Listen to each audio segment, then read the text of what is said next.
since we opened up this can of worms, we might as well beat this dead horse one more time. With a fat stick. I would say a club. And it's about healing, okay? Because they did make some changes. They did announce shit about the changes, and we're gonna read what they announced and then going to discuss a little bit what were our experiences so far and what we hopefully could expect out of this, right? So it's basically this. In today's new beta build, we're making some significant changes to healing that we've outlined in the development notes. Health pools are increasing relative to their Dragonflight values, which has changed how it feels to heal other players in a variety of content. Yes. Most notably, we're reducing the strength of percentage-based healing spells to keep them in line with their intended power. And we're increasing the effectiveness of hybrid healing and single target heals to ensure they remain as effective means of defensive power. We hope these adjustments, shut up. We hope these adjustments that healing doesn't become any easier or harder. We intend to shift, this is the most important part, we intend to shift some of the challenging moments from overwhelming bursty damage to more sustained healing profile. This is the gold line right here, and I do not feel they delivered on this. Not on this beta build, because I still died. Overall, no, not yet. So that's why I was confused, because on certain areas they do feel like they've always tuned a confused. little bit. Come on, man. That's, you know, the nature of my being.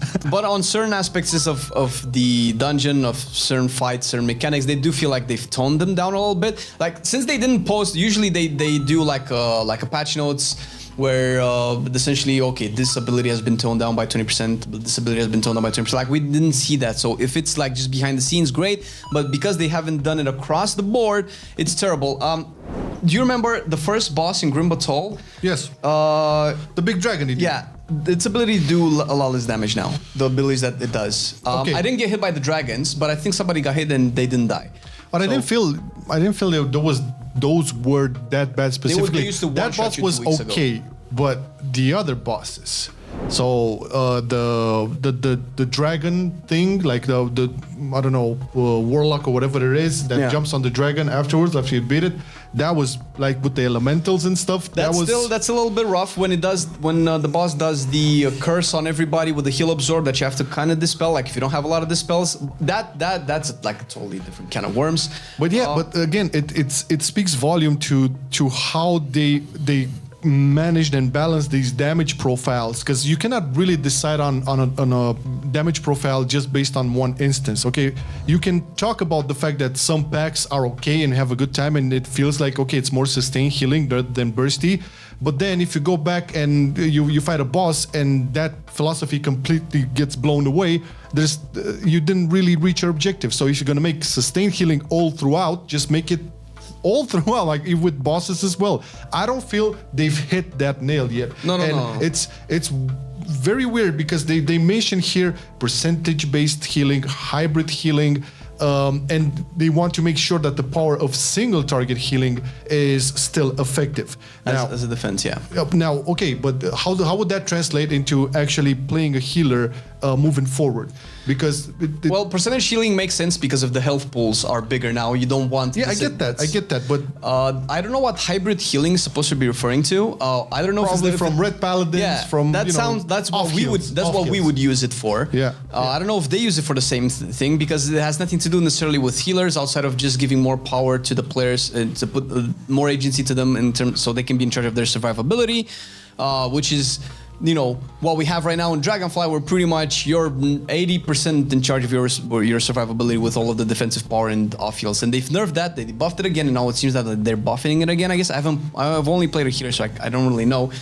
Plus, we don't have like actual patch notes to see what they've buffed. What is the hybrid healing that they've buffed? Well, yeah, probably because this is not the final build where they would actually implement all of this. But needless to say, if you played a healer in Dragonflight and you hated your life, I played it. I didn't really hate my life, but I didn't really like it either. It was more of a thing. It's like, okay, I enjoy playing my Discipline Priest or Holy Priest, and that's about it. I didn't really necessarily love healing in the dungeons just because it was this extreme ping pong health pulse all the time. And this is more or less something that you're getting right now in the beta on War Within. Now, them actually saying this, so this is, okay, we can use this against them because they're saying we don't want overwhelmingly bursty damage, we want more sustained healing. That sounds great. That sounds basically what we've talked about in multiple instances and asking them to just lower it down. But I don't think the healers are the problem. Sure, you got to tune percentage-based healing based on the health pools because they're increasing, blah, blah, blah. It's not about how these healers work. It's about how the damage profiles are being set up and tuned within these dungeons. Because it's already enough that you have a million different things happening at the same time, casts, mechanics, affixes, all of that. But if you add on top of that, like super punishing damage profiles, regardless if it's packs, if it's 5 packs, if it's a boss, if it's a 2-pack, Shakur, or a 10-pack, you know, it doesn't really matter. If you're gonna go for the consistent healing, panic buttons shouldn't really be a thing unless it's about the tank. I think like the panic buttons, in my humble opinion, panic buttons should be there for healers when it comes to the tank. If the tank gets in trouble, I shouldn't be I shouldn't be forced into using my panic buttons on a DPS. I should be able to save that DPS if it's shit. Just by consistent healing, like consistent throughput, not, oh my god, panic button, boom, boom, boom, boom, boom, lay on hands, all of that shit, you know, super reactive, super stressful. That's all I'm going to say about it. So I cannot see it now. Sorry, go ahead. Yeah, no, it's fine. What I was about to say is like panic button should be panic button, shouldn't be, okay, I have 3 panic buttons that need to rotate. There's no longer panic buttons. Those are just cooldowns, right? They're part of the rotation now. But even philosophically, if you're going to have a panic button, unless you're like blood decay, unless a blood decay is tanking or so, I don't know, some sort of like super giga sustainy tank, you would definitely see like when some tank gets his HP super low, you should have like your tool saved for that moment because it's much more important to be able to save the tank than one DPS. If you're gonna have the tank dead, everybody's dead. If a DPS is gonna die, at some point you're gonna reassemble the thing and you're gonna have a battle race or something like that. So it's not the end of the world. This is what I'm saying.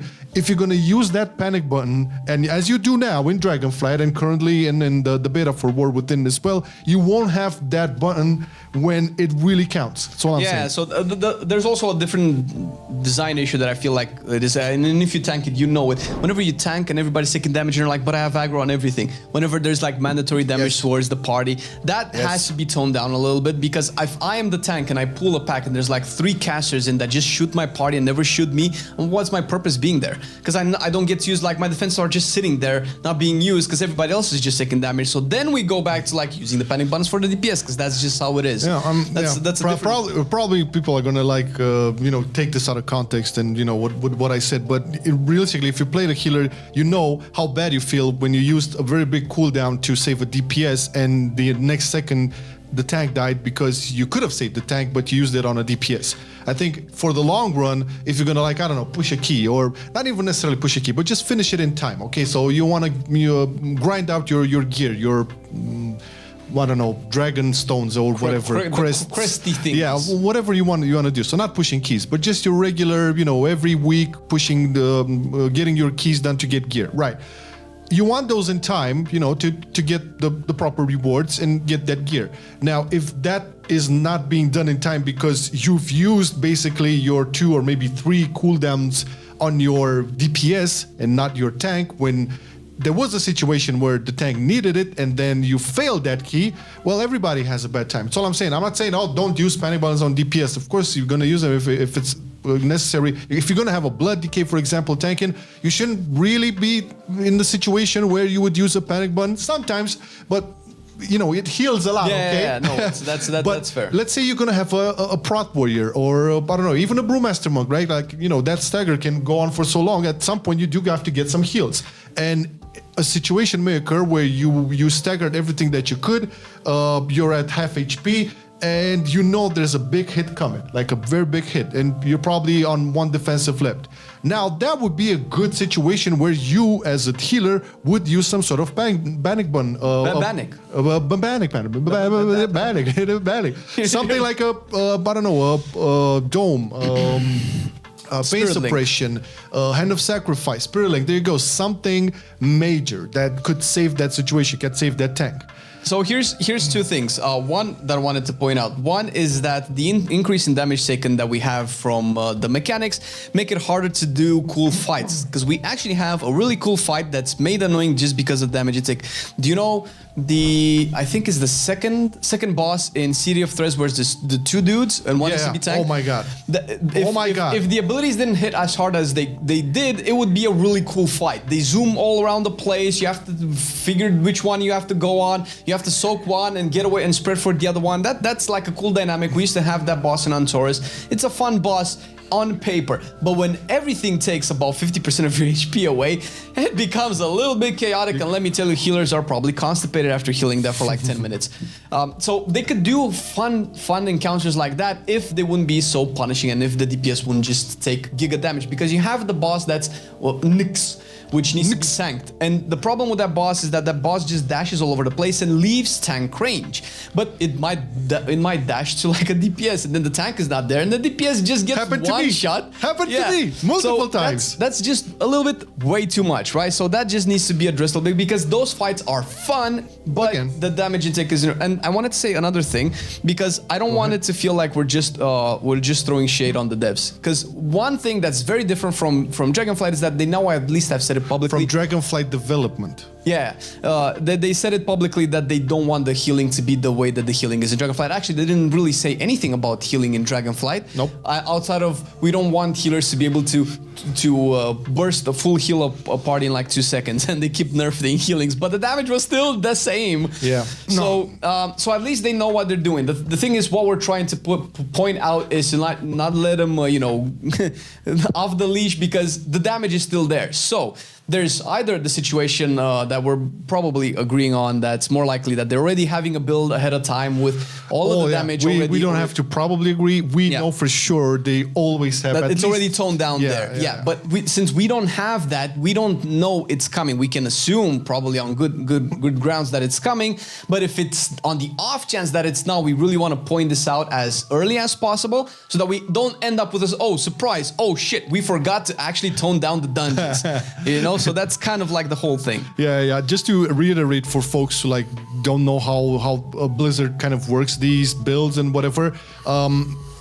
2 or 3 years ago, I believe there was an interview with Ian. I cannot remember with which website or what country creator it was. Regardless, but he basically confirmed back then that basically when it comes to like testing, especially prior to a new expansion, the builds they put out are way older than the ones that are actually being tested internally and working on internally. So basically what we get as, the beta build, and you see it on Wowhead and everybody's talking about all the new changes, that build is actually like 2 builds older than the ones that they are currently working on. So they're like 2 builds ahead on what we get. I don't know if that makes sense. Did I explain it correctly? No, I think that's yeah. So this is partially why I think we have some hope for the healing changes in the War Within, because this build surely did not hit the mark. But then again, we kind of know that we're gonna have, if not the next build, which will come next week, probably the one after that.